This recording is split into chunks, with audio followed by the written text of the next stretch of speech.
ओम शांति। आज की मुरली की डेट है 11/4/2026, 11 अप्रैल 2026। अंतर्मुखी बच्चे ज्ञान रूप अवस्था में रहकर इन महावाक्यों को धारण करो, तब अपना व अन्य आत्माओं का कल्याण कर सकेंगे। ये जो है आज की मुरली वो दादियों के डायरी से ली हुई है। ब्रह्मा बाबा के अंग संग रहने वाली जो दादियाँ थी, जो डायरेक्ट ब्रह्मा बाबा से पालना ले रहे थे, तो उनके डायरियों में उन दादियों ने जिन्होंने बाबा का कहना धारण कर दिया है, जो हो सकता है शायद अष्टरत्न में आने वाले थे, उन दादियों की डायरियों से ये लिखा हुआ है, ये लिया हुआ है। तो अंतर्मुखी बच्चे ज्ञान रूप अवस्था में रहकर इन महावाक्यों को धारण करो, तब अपना व अन्य आत्माओं का कल्याण कर सकेंगे। अब यहाँ पर एक बात ये है कि ये जो दादियों की डायरी से लिया हुआ है, वो यहाँ से शायद हमें ये समझने को मिलेगा कि उन दादियों ने इसको धारण कैसे किया। जो भी बाबा ने महावाक्य बताए, जो भी बाबा ने धारणाएं बताई, वो धारण करने के लिए उन्होंने क्या क्या विधियां अपनाई, क्या क्या उन्होंने किया, जिस वजह से बाबा ने जो कुछ भी बोला वो उन्होंने धारण किया। तो सबसे पहले तो यहाँ पर इसमें ये लिखा है कि अंतर्मुखी बच्चे, मतलब यहाँ पर ये बोला जा रहा है कि सबसे पहले अपने आप को देखना है ना। जैसे कल की मुरली में ही बाबा ने अंतर्मुखी बनने के बारे में बोला था कि जब तक हम अंतर्मुखी नहीं बनेंगे तब तक हम अपने आप को नहीं जानेंगे, अपने आप को चेक नहीं करेंगे, नहीं जानेंगे, तब तक हमें पता नहीं चलेगा कि हमें चेंज कहाँ कहाँ पर होना है ना। इसीलिए बाबा ने बोला है पर दर्शन मत करो, पर चिंतन मत करो, है ना। अपने ऊपर ध्यान दो, स्वदर्शन चक्र घुमाते रहो, है ना। मन मना भव रहो, अपने आप पर ध्यान दो और बाबा के साथ जुड़े रहो। तो अपने आप को चेक करके चेंज करेंगे, तभी हम बाबा की हर एक बात को आसानी से धारण कर पाएंगे। तो ज्ञान रूप अवस्था में रहकर, अब ज्ञान रूप अवस्था इसका मतलब क्या है, ये जब हम अच्छी तरह से जानेंगे तो और आसान हो जाएगा धारणा करने के लिए। ज्ञान रूप अवस्था इसका मतलब निरंतर बाबा के साथ कनेक्टेड, कंबाइंड स्वरूप में, साक्षी दृष्टा, आत्मिक स्थिति में, उपराम स्थिति में, मतलब ही ज्ञान स्वरूप अवस्था। क्योंकि जब तक हम ऐसी अवस्थाओं में नहीं रहेंगे, साक्षी दृष्टा नहीं रहेंगे, आत्मिक स्थिति में नहीं रहेंगे, तब तक हम ज्ञान स्वरूप की स्मृति में नहीं रहेंगे, है ना। नष्ट मोहा स्मृति स्वरूप, तो तब तक हम इसमें इस स्मृति में नहीं रहेंगे, इस याद में नहीं रहेंगे कि मैं मास्टर ज्ञान स्वरूप आत्मा हूँ। और मैं ज्ञान स्वरूप आत्मा हूँ, इसका ही मतलब मैं आत्मा हूँ। जैसे ही मुझे इस स्मृति में मैं आती हूँ कि मैं ज्ञान स्वरूप हूँ, इमीडिएटली मुझे समझ में आता है कि मैं आत्मा हूँ। परमपिता परमात्मा के साथ ही मुझे रहना है और सामने वाली हर एक आत्मा है ना। और ज्ञान क्या आता है कि मैं सीढ़ियाँ उतरते आई हूँ, जन्म बाय जन्म मैं विकारों में और पतित बनते आई हूँ। ऐसे ही हर एक आत्मा विकारी और पतित है। जैसे अब मुझे बाबा मिला है, अब मुझे सही ज्ञान मिल रहा है ना। और अब मैं अपने विकारों को चेंज कर रही हूँ, अपने विकारों को भस्मीभूत कर रही हूँ और मैं संस्कारी बन रही हूँ। वैसे ही सामने वाली आत्मा भी विकारी है, उसमें भी कमियाँ, कमजोरियाँ, अवगुण, दुर्गुण, विकार है। उसको भी अपने विकार छोड़ने में टाइम लगेगा। तो मुझे वो जैसी है, सामने वाली आत्मा जैसी है, उसको मुझे पहले अपनाना है, मुझे उसको जैसी वो है वैसे स्वीकार करना है। वो तब होगा जब मैं रहम दिल बनूंगी। जब मैं ज्ञान स्वरूप हूँ तब मैं रहम दिल बन जाती हूँ। रहम दिल बनती हूँ तो स्वीकार करती हूँ, स्वीकार करती हूँ तो शांत स्वरूप बन जाती हूँ। मतलब शांत स्वरूप की स्मृति में अपने आप को स्थित करती हूँ, तो पवित्र स्वरूप हूँ, है ना। क्योंकि फिर व्यर्थ और निगेटिव खत्म हो जाता है, पूरी तरह से क्लैरिटी आ जाती है कि इसको भी सामने वाले को भी अपने विकारों को छोड़ने में टाइम लगेगा, है ना। तो मैं उसको शक्तियाँ भर रही हूँ, तो शक्ति स्वरूप बन जाती हूँ, पवित्र स्वरूप हूँ, शक्ति स्वरूप हूँ। इसका ही मतलब है जैसे ही मैं ज्ञान स्वरूप की स्मृति में कायम रहती हूँ, मैं पूरी तरह से आत्मिक स्थिति में रहती हूँ, और मुझे फिर ये सभी जो स्वरूप है उनकी स्मृति आती भी है और उसको धारण करने में आसानी होती है ना। सभी गुण जो है, दैवी गुण, दैवी शक्तियाँ, दैवी संस्कार, इनको धारण करने में मुझे आसानी होती है, तभी मैं अपना खुद का कल्याण कर सकती हूँ और दूसरों का भी कल्याण कर सकती हूँ। अब सबसे पहले अपने आप का कल्याण करना है, मतलब क्या है, विकार, कमियाँ, कमजोरियाँ, अवगुण, दुर्गुण, इसको भस्मीभूत कर देना है ना।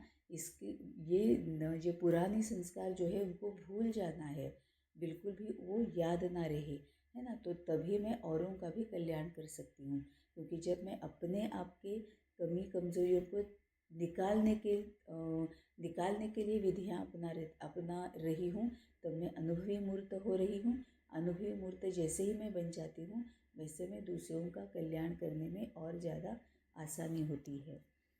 प्रश्न है, सर्वोत्तम सच्ची सर्विस कौन सी है?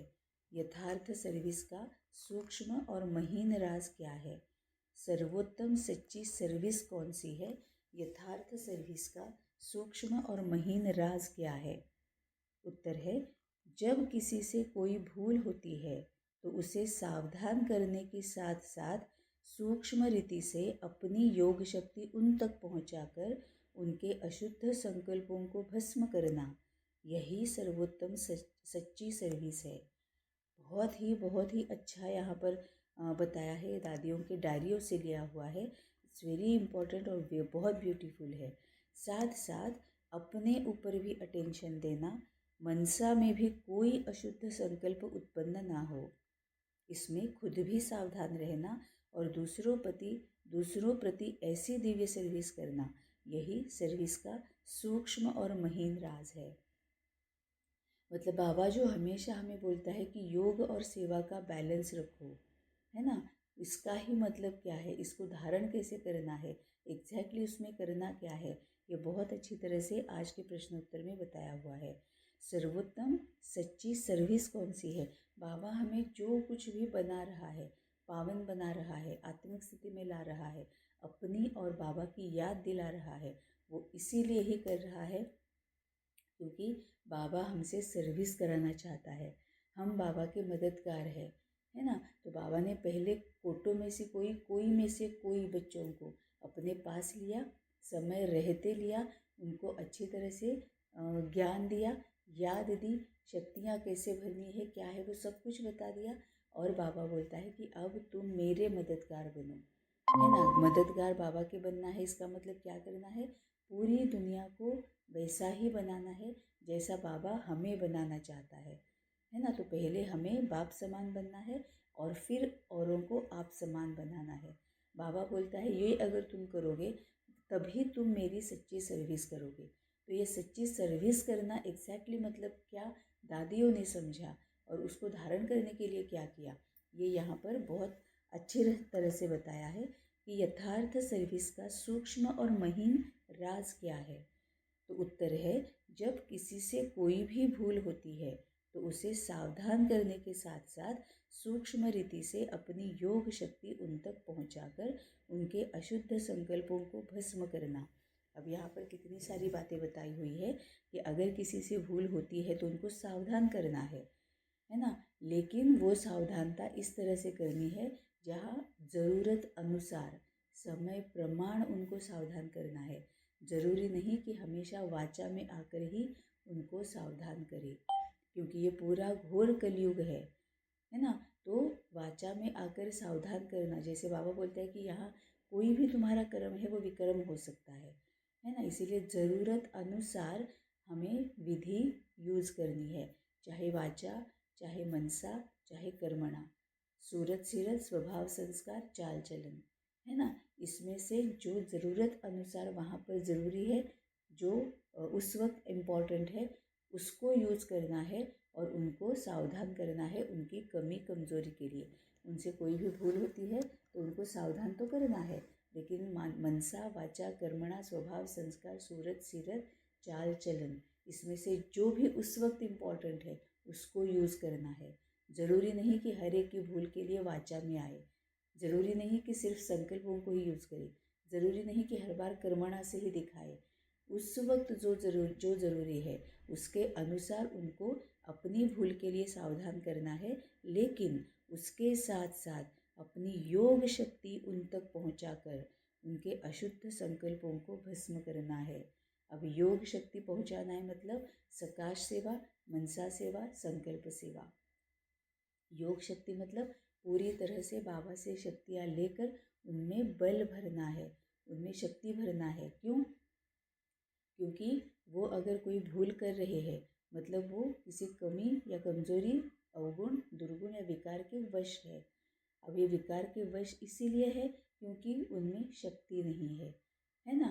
तो उनमें शक्ति तभी आएगी जब हम भरेंगे। क्यों? क्योंकि उनके पास बाबा, या तो बाबा नहीं है, या तो पहले वो बाबा को जानते नहीं है, या फिर बाबा को जानने के बावजूद भी उनमें कुछ अभी वो पुरुषार्थी है ना, तो उनमें उतनी शक्तियाँ वो अपने आप में भर नहीं सकते जितनी भरनी चाहिए, है ना। तो या तो वो बाबा को पहचानते नहीं है, या फिर अभी पुरुषार्थी होने की वजह से बाबा पास भी है फिर भी शक्तियों को ले नहीं पा रहे हैं, उतनी शक्तियों को जितनी ज़रूरत है। तो हमें किसी की भी कमज़ोरी दिखे, कोई भी अगर भूल करता हुआ दिखे तो हमें उसको बताना भी है, लेकिन ज़रूरत अनुसार विधि को अपना कर, या तो संकल्पों से या वाचा से या कर्मणा से या अपने चाल चलन, स्वभाव, संस्कार और सूरत सीरत से, है ना। समय प्रमाण ज़रूरत अनुसार उनको बताना भी है, उसके साथ साथ उनमें शक्तियाँ भरनी है। मतलब हमेशा हमें बाबा के साथ कनेक्टेड रहना है, कंबाइंड स्वरूप रहना है, तभी हम ये कर सकते हैं। और उनके अशुद्ध संकल्पों को भस्म करना है, यही सर्वोत्तम सच्ची सर्विस है। और बाबा कई सारी मुरलियों में बोल चुका है कि ये अगर संकल्पों को किसी के चेंज करना है या गलत संकल्पों को भस्म करना है तो सबसे अच्छा है मनसा सेवा, मनसा सेवा, संकल्प सेवा और सकाश सेवा। साथ साथ अपने ऊपर भी अटेंशन देना, मनसा में कोई अशुद्ध संकल्प उत्पन्न ना हो। अब मनसा में अशुद्ध संकल्प उत्पन्न ना हो मतलब क्या है, हमें अपेक्षा तक नहीं रखनी है, हमें प्योर सेवा करनी है। कि मैंने किसी की कमज़ोरी देखी, मैंने देखा कि किसी में ना जलन महसूस करने की बहुत आदत है, किसी का कुछ अच्छा देखते हैं तो उनको बहुत तकलीफ़ होती है, वो बहुत जलन फील करते हैं, जेलसी फील करते हैं, ईर्ष्या या मत्सर या द्वेष फील करते हैं। ये मैंने सिर्फ परखा, उसको अपने संकल्पों में भी फैलाना नहीं है। ऐसे कैसे है, ये क्यों ऐसे रहते हैं, बाबा मिला है फिर भी ऐसे कैसे कर सकते हैं, हाय हाय इनको तो अभी बाबा ही नहीं मिला है, ये तो पता नहीं कब से ऐसे कर रहे हैं, कितनी बार बताए फिर भी इनके समझ, ब्ला ब्ला ब्ला ब्ला ब्ला। बिल्कुल भी अपने संकल्पों में भी उसको फैलाना नहीं है। औरों के साथ बात करने की तो बात ही नहीं है, लेकिन अगर किसी की कमज़ोरी देखी, अगर किसी को भूल करते हुए देखा तो अपने संकल्पों में भी उसको फैलाना नहीं है, लेकिन करना क्या है कि अपने आप पर अटेंशन रखना है कि मैं किसी की कभी कमज़ोरी को, कमी कमियों को या किसी की भी भूल को अपने मन में भी नहीं फैलाऊं, उसके प्रति कोई भी गलत या व्यर्थ संकल्प क्रिएट ना करूं। क्यों? क्योंकि वो पहले से ही वीक है, उसमें पहले से ही स्ट्रेंथ कम है कि वो अपने आप में शक्तियाँ भरकर उसमें से बाहर निकले। मैं और भी अगर गलत और व्यर्थ संकल्प क्रिएट करूँगी तो मैं उसकी तरफ और भी वीक वाइब्रेशंस भेज रही हूँ, उसको और भी निर्बल बना रही हूँ। तो सर्विस तो हो ही नहीं रही है, उल्टा डिससर्विस हो रही है। मेरे लिए भी खराब है क्योंकि मैं कर्म कर रही हूँ, ज़्यादा के कार्मिक अकाउंट्स क्रिएट कर रही हूँ, और उसके लिए भी खराब है। क्यों? क्योंकि वो और ज़्यादा वीक हो रहा है। इसीलिए सबसे पहले अपने आप पर अटेंशन देना है कि मैं कोई भी गलत संकल्प ना करूं, ना ही उसकी कमी कमजोरियों को फैलाऊं, ना ही कोई अपेक्षा रखूं कि नहीं नहीं नहीं मैं इसको शक्तियाँ भर देती हूँ तो ये बिल्कुल ठीक हो जाएगा, 2-3 बार करूँगी तो ये ठीक हो जाएगा, फिर देखते रहना है कि ठीक हो गया, चेंज हो गया, सुधर हो गया, अभी तक नहीं सुधरा। क्यों? क्योंकि अपेक्षा है, तो अपेक्षा भी विकार है।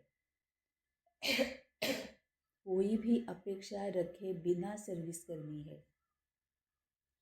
क्योंकि अगर हम अपेक्षा करते हैं तो जिम्मेवारी हम अपने आप पर ले रहे हैं। ये जिम्मेवारी है बाबा की, हम है निमित्त मात्र। तो काम कर्म करते रहना है। कर्मण्येवाधिकारस्ते माँ फलेषु कदाचन। कोई भी काम करना है, सेवा समझकर करना है, उससे कोई भी अपेक्षा नहीं रखनी है, निमित्त मात्र रहना है, निर्माण चित्त रहना है। क्योंकि बाबा का काम है, हमें निमित्त बनाकर बाबा करा रहा है, तो वो हुआ ही पड़ा है, बस हमें बाबा निमित्त बना रहा है ना। इसीलिए अगर सबसे पहले अपने ऊपर अटेंशन देना है कि मनसा में कोई भी अशुद्ध संकल्प उत्पन्न ना हो। तो अशुद्ध संकल्प इसका मतलब सिर्फ इतना ही नहीं कि उसके प्रति गलत और व्यर्थ संकल्प हम क्रिएट कर रहे हैं। अशुद्ध संकल्प मतलब कोई अपेक्षा भी नहीं रखनी है ना। क्योंकि हम अपने ऊपर जिम्मेवारी नहीं ले सकते, वो हमारी जिम्मेवारी नहीं है। हमने बाबा के ऊपर जिम्मेवारी सौंप दी है, हमने बाबा के ऊपर मन और बुद्धि को सौंप दिया है ना। तो बाबा को पूछ कर जैसे बाबा बताता है वैसा ही हम कर रहे हैं।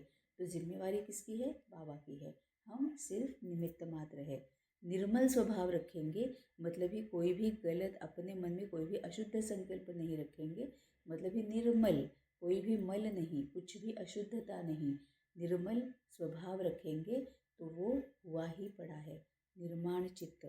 साथ साथ अपने ऊपर भी अटेंशन देना, मनसा में भी कोई अशुद्ध संकल्प उत्पन्न ना हो, इसमें खुद भी सावधान रहना और दूसरों प्रति ऐसी दिव्य सर्विस करना, यही सर्विस का सूक्ष्म और महीन राज है। अब इसमें अपने आप को चेक करना है कि हम क्या सच में ऐसा करते हैं।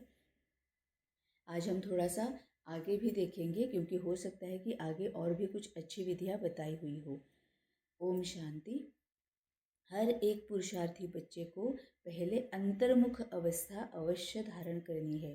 अंतर्मुखता मतलब सेल्फ चेकिंग, इंट्रोस्पेक्शन, अपने आप को पहले देखना है, सिर्फ और सिर्फ अपने आप को देखना है और बाबा के साथ रहकर अपने आप में शक्तियाँ भरनी है, अपने आप में पहले धारण करना है, तभी हम दूसरों को धारण करने में हेल्प कर सकते हैं और तभी सच्ची सेवा होगी। अगर हमने ही अपने में धारण नहीं किया है और अगर हम दूसरों को बता रहे हैं तो वो ठीक तरह से नहीं बता पाएंगे। क्यों?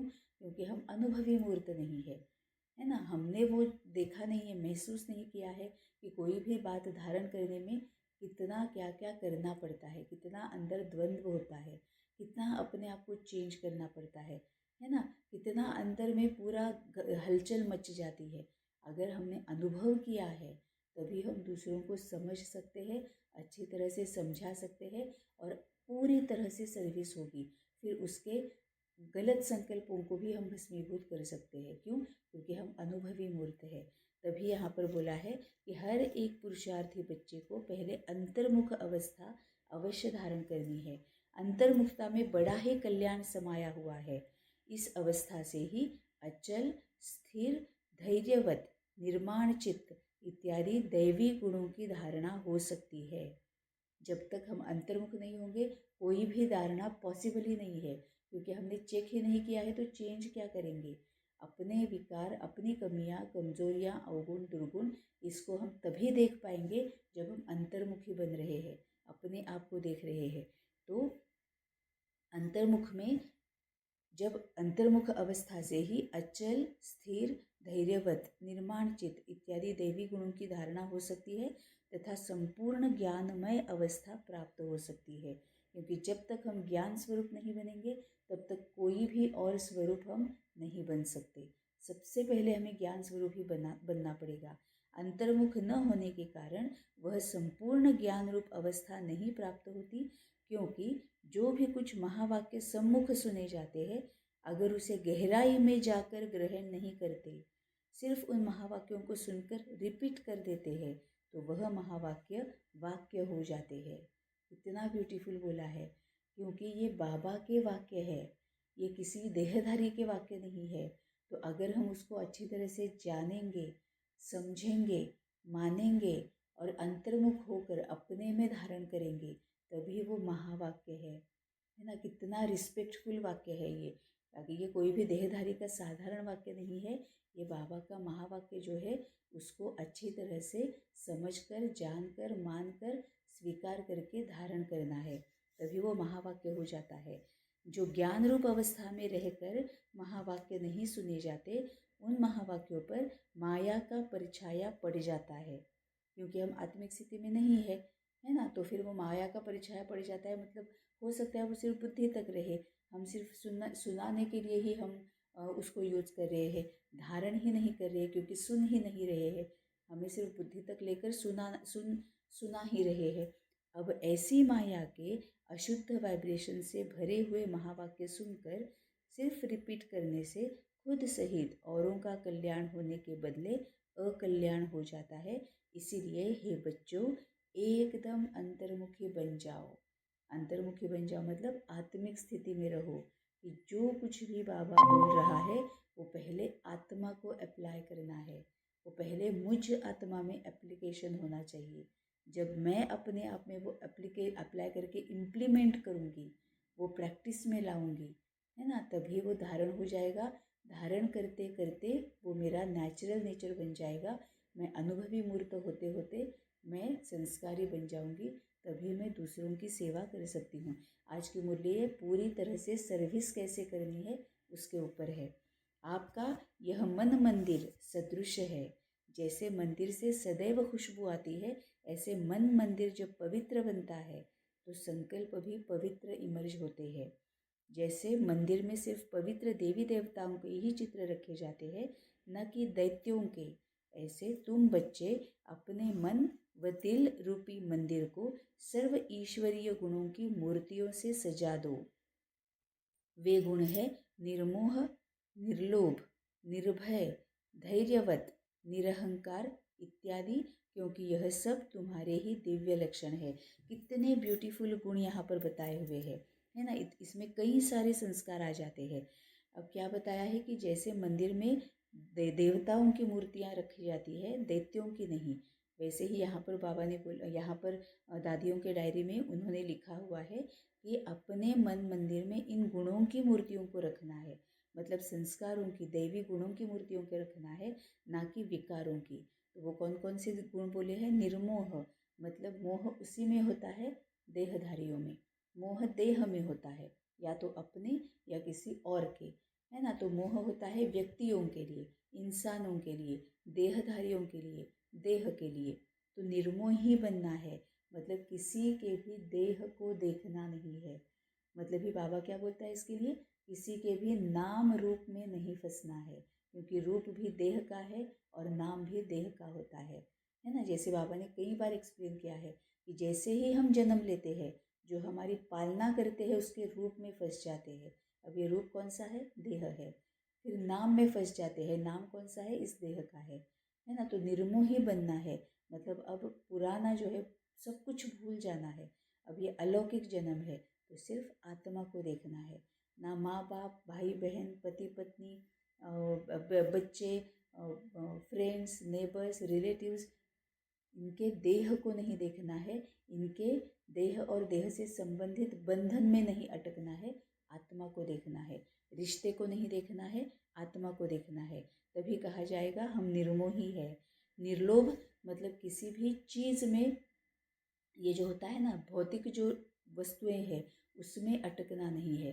गाड़ी, घर, बंगला, मेरी प्लेट, मेरा मोबाइल, मेरा ये, मेरा वो, ये जो कुछ भी भौतिक चीज़ें जो है उसमें अटकना नहीं है, क्योंकि भौतिक चीज़ों का लोभ, लालच, लालसा होती है।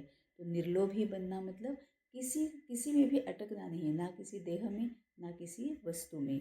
निर्भय, कोई भी भय नहीं। अब ये कब होगा? जब हम बाबा के साथ कनेक्टेड रहेंगे। तो सबसे पहले अपने में ये गुण भरना है कि मुझे किसी भी बात का भय नहीं है। क्यों? क्योंकि पूरी की पूरी मेरी जिम्मेवारी बाबा के ऊपर है, तो मुझे क्यों चिंता करनी है। अगर शरीर से कोई पेपर्स आ रहे हैं, किसी आत्माओं से कोई पेपर्स आ रहे हैं, किसी नेचुरल कैलामिटीज, प्रकृति से कोई, नेचर से कोई पेपर आ रहे हैं, तो मुझे डरना क्यों है? मैंने तो अपने आप को बाबा पर सौंप दिया है। मुझे अगर कुछ सामने आता भी है, इमीडिएटली बाबा को पूछना है कि बाबा बता दे अब मैं क्या करूं। जैसे बाबा बताएगा वैसे चलना है। तो मेरी जिम्मेवारी बाबा के ऊपर है, जैसे बच्चों की जिम्मेवारी माँ बाप के ऊपर होती है। है ना। छोटे बच्चे जो होते हैं कहीं से भी कूद जाते हैं, कितना डिस्टेंस है, कितना ऊंचा है, क्या हाइट है, कोई फर्क नहीं पड़ता, बस कूद जाते हैं। अगर अग्नि भी देखते हैं तो भी हाथ लगाते हैं, छुरी देखते हैं उससे खेलने लग जाते हैं। क्यों? क्योंकि उनको पता है कि मेरी जिम्मेवारी माँ बाप की है ना।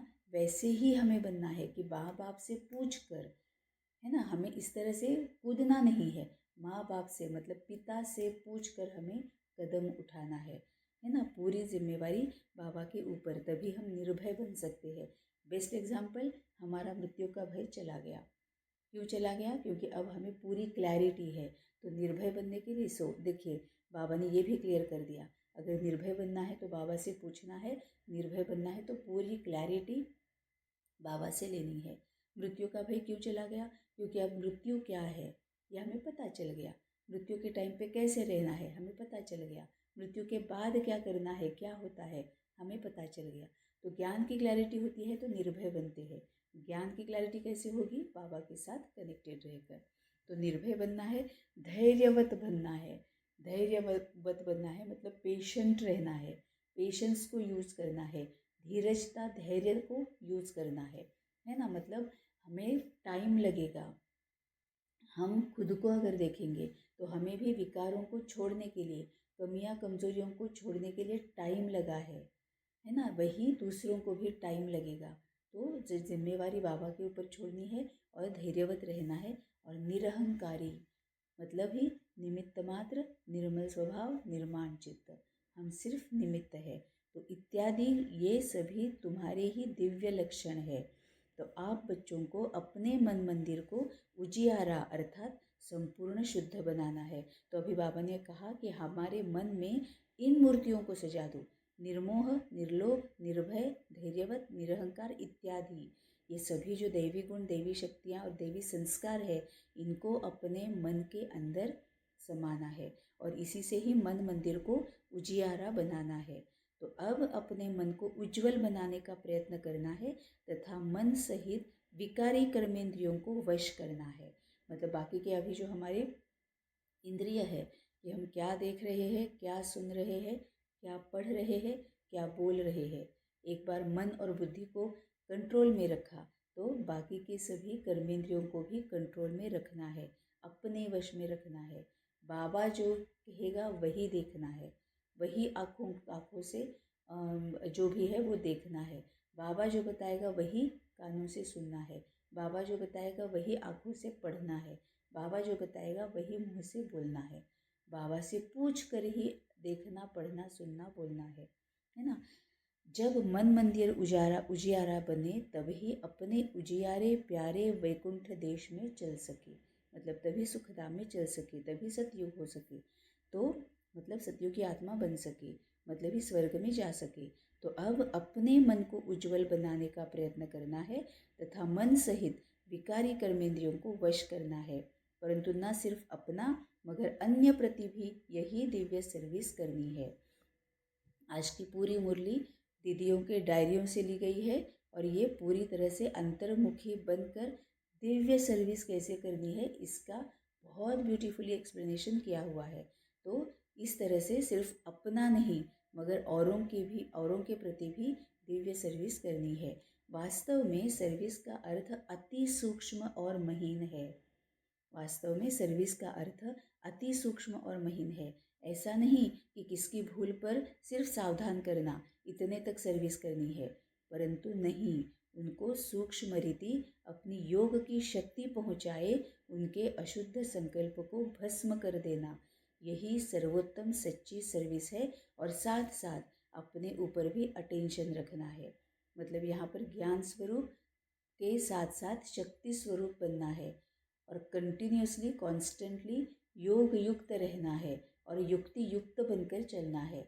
जैसे एक मुरली बाबा ने पूरी उसके ऊपर ही बताई हुई है कि योग युक्त रहना है मतलब बाबा के साथ कनेक्टेड रहना है, युक्ति युक्त बनना है मतलब गुप्त रीति से जो कुछ भी हमारी सर्विस है वो करनी है। पढ़ाई भी गुप्त, सर्विस भी गुप्त। तो मनसा वाचा कर्मणा स्वभाव संस्कार चाल चलन सूरत सीरत, इसको इतना याद रखना है कि ये सब कुछ अपने में इतना हमें हमेशा वो ऊपर ऊपर मन में रहेगा कि समय अनुसार इसको यूज़ करना है। जहाँ पर संकल्पों से देना है, संकल्पों से देना है। जहाँ पर वाचा से, जहाँ पर कर्म करके, वहाँ कर्म करके, जहाँ पर अपने स्वभाव संस्कार से, वहाँ वैसे, जहाँ पर चाल चलन सूरत सीरत से, वहाँ वैसे। तभी ये महीन गहरा गहरा राज क्या है सर्विस का, वो समझ में आ जाएगा।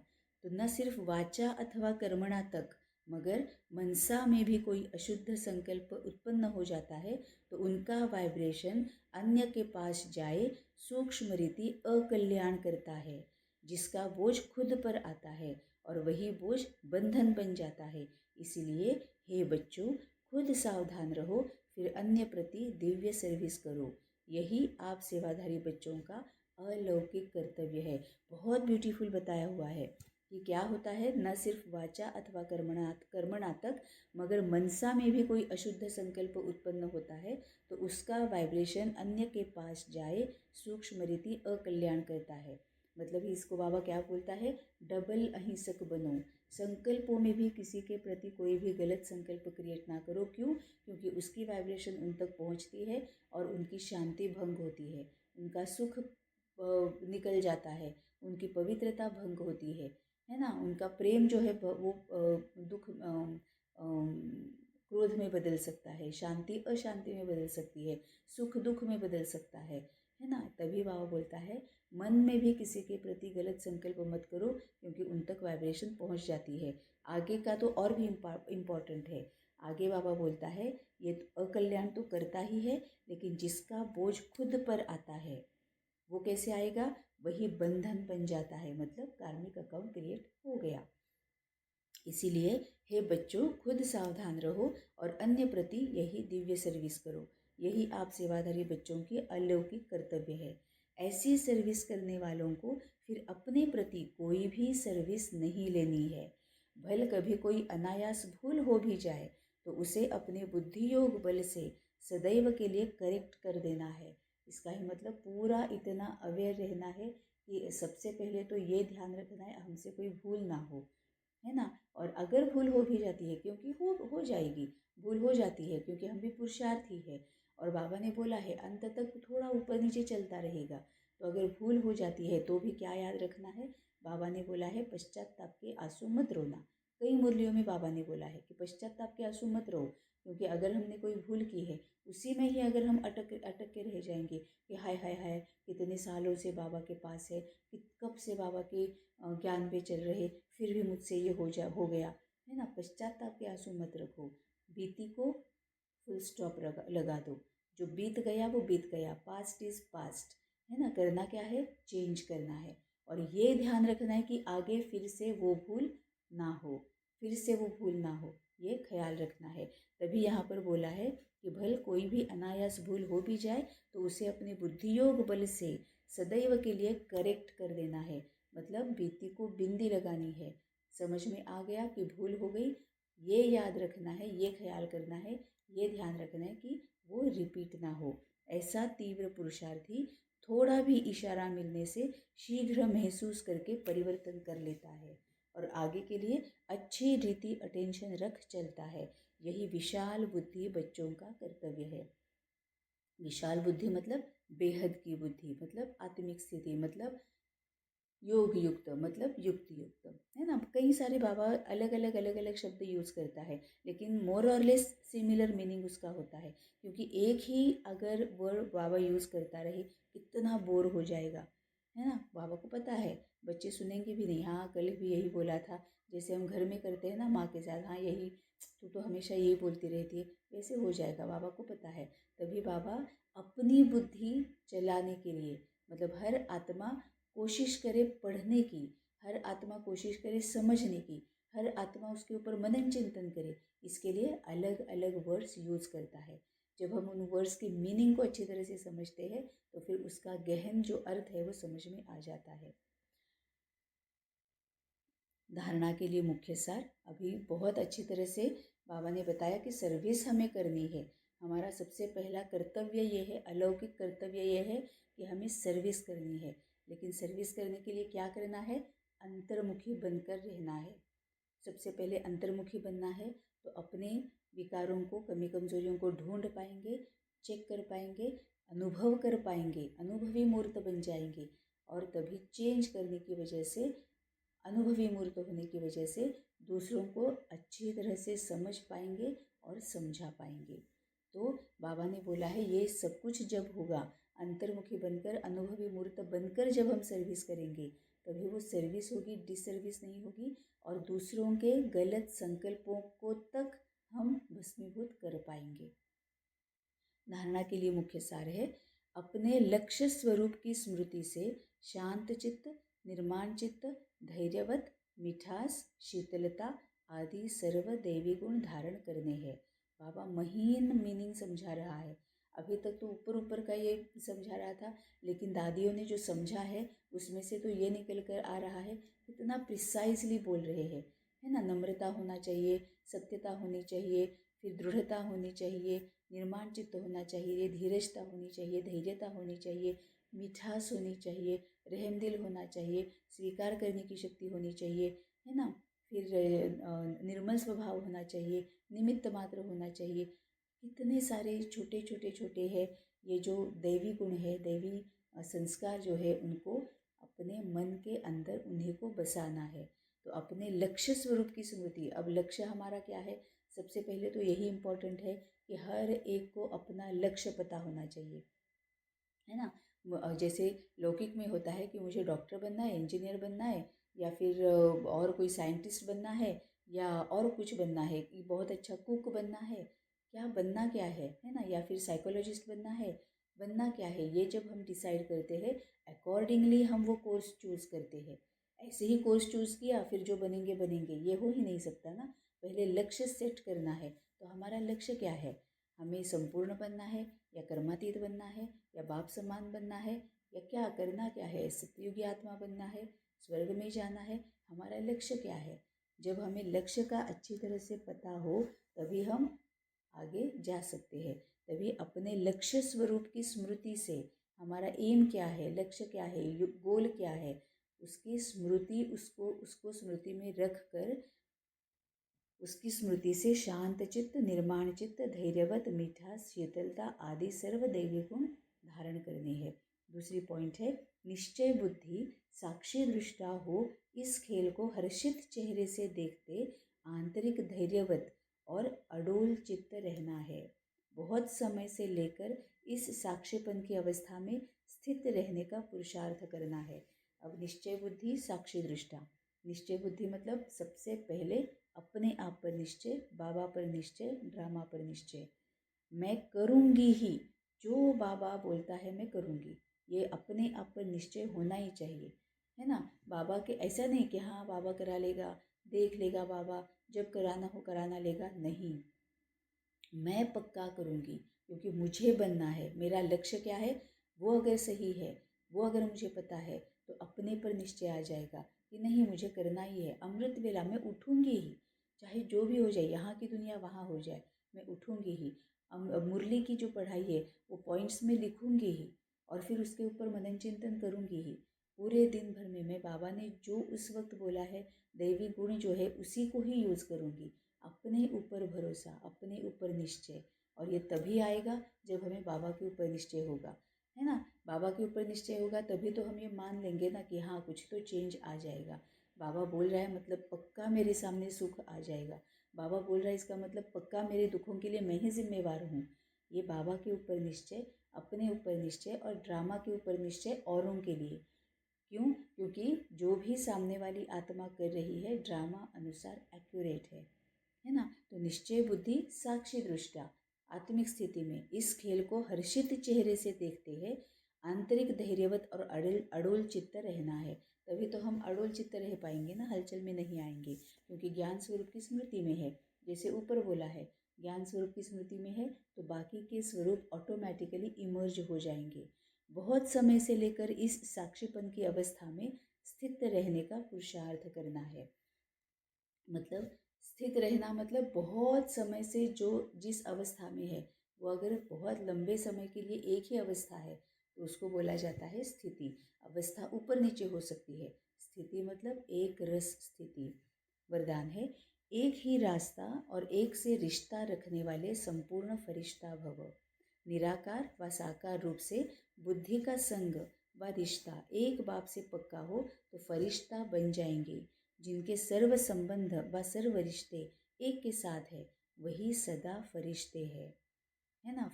फरिश्ता फर्श से ऊपर, मतलब ये जो पृथ्वी है, जमीन जो है उससे ऊपर। अब ये जमीन, आत्मा की जमीन कौन सी है? देह है ना। आत्मा की जमीन देह है ना। इस जमीन पर जो हम पैर जिस पर रखते हैं उस पर आत्मा नहीं होती है। आत्मा की जमीन है देह।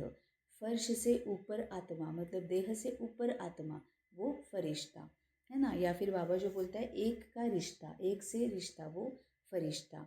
जैसे गवर्नमेंट रास्ते में बोर्ड लगा देती है कि यह रास्ता ब्लॉक है, ऐसे सब रास्ते ब्लॉक कर दो, बंद कर दो, तो बुद्धि का भटकना छूट जाएगा।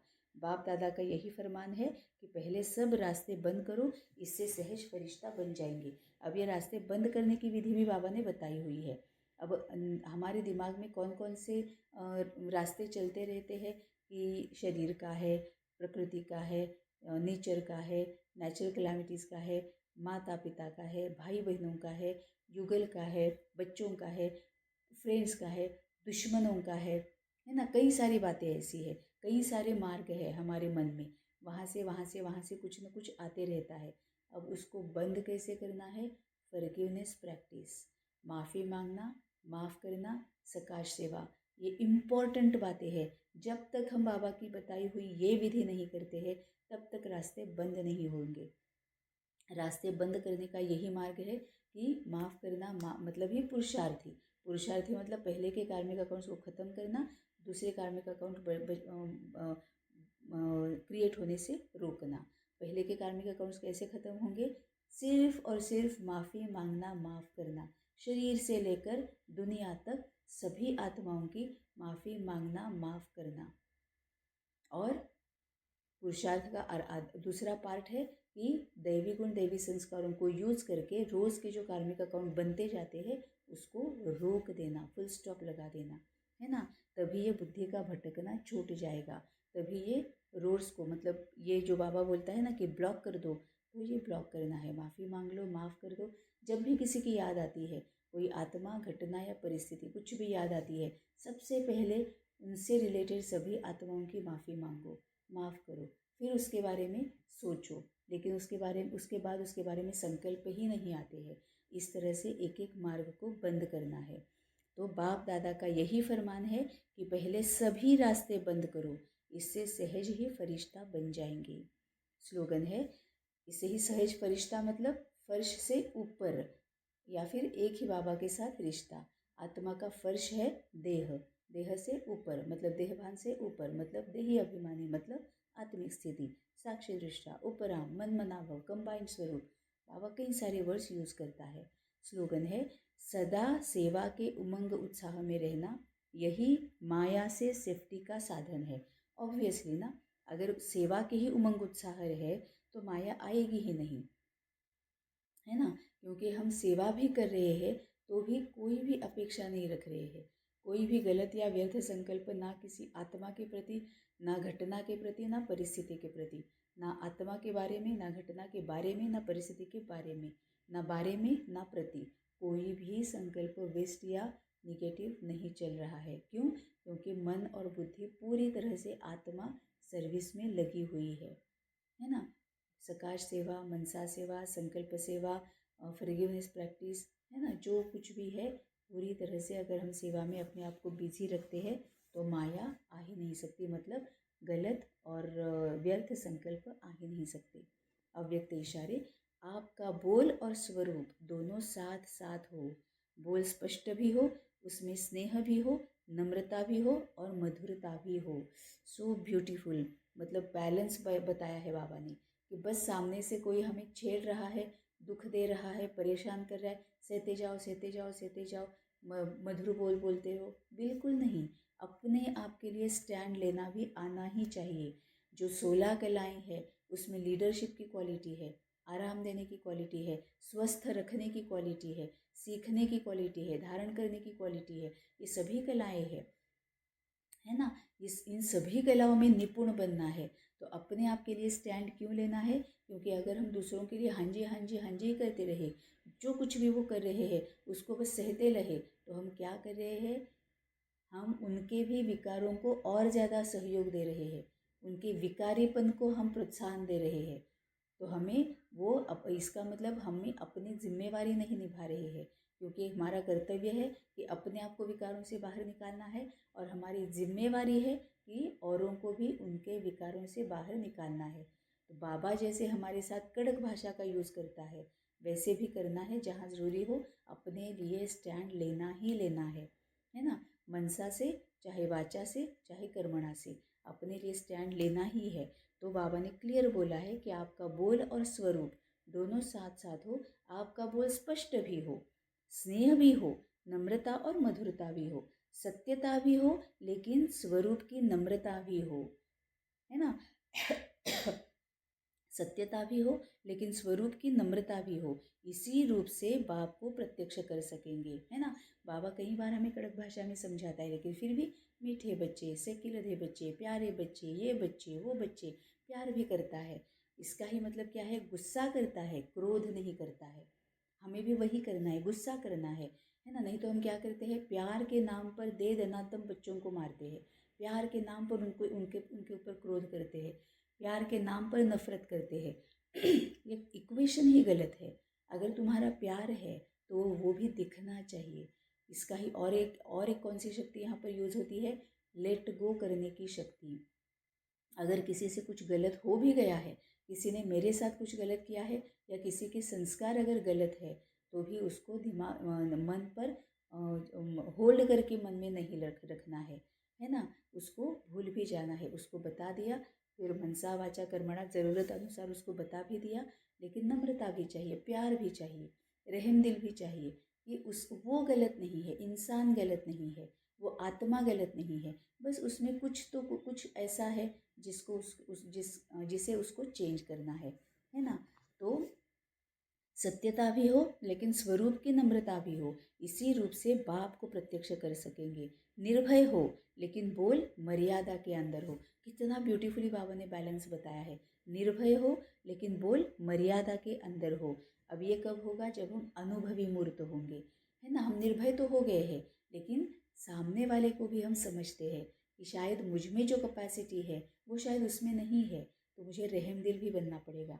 मर्यादा में रहकर मुझे उसको बताना है कि बच्चे या जो भी है आत्मा ऐसे ऐसे करना है ना। तो वो भी होना चाहिए, अनुभवी मूर्त भी होना चाहिए। तो निर्भय हो लेकिन बोल मर्यादा के अंदर हो। जब इन दोनों बातों का बैलेंस हो तब कमाल दिखाई देगी। फिर आपके शब्द कड़े नहीं, मीठे लगेंगे। बाबा ने आज सर्विस कैसे करनी है बहुत ब्यूटीफुली बताया हुआ है। तो आज फिर एक बार हम अच्छी तरह से मुरली पढ़कर समझ लेंगे कि सर्विस की महीनता क्या है, सर्विस के पीछे सूक्ष्म जो एक विधियाँ फॉलो करनी होती है वो क्या है। और इसमें सबसे इम्पॉर्टेंट बात है अंतर्मुखी बनना, अपने आप को चेक करना, फिर चेंज करना, क्योंकि चेक और चेंज में अनुभव आते हैं। जब हम चेक करते हैं उसके बाद जब चेंज करने तक का हमारा जर्नी ट्रैवल शुरू हो जाता है, तभी सभी अनुभव आते हैं कि सिर्फ अगर मुझे जलन, आज से मैं जलन नहीं रखूँगी, ईर्ष्या द्वेष मत्सर किसी के प्रति नहीं रखूँगी, है ना। ऐसा मैंने जब मैं धारण करना चाहती हूँ, तो ये मैंने चेंज कर दिया कि मुझ में जलन की भावना है, अब मुझे उसको निकालना है। तो उसके बीच में अंदर कितना द्वंद्व चलता है, कितना हलचल में हम आ जाते हैं, कितना क्या क्या अंदर होता है, वो हम अनुभव लेते हैं, अनुभवी मूर्त बनते हैं, और तभी औरों को समझने और समझाने में आसानी हो जाती है। तभी ये जो अव्यक्त इशारा बोला है कि नम्रता भी होनी चाहिए, सत्यता भी होनी चाहिए, निर्भय भी होना चाहिए, लेकिन मधुरता और मर्यादा में भी रहना चाहिए। ये बैलेंस तभी हो पाएगा। तो आज इसके ऊपर बहुत अच्छी रीति से और फिर एक बार मनन चिंतन करेंगे, और सर्विस में पूरी तरह से 100 आउट ऑफ 100 बन जाएंगे। ओम शांति।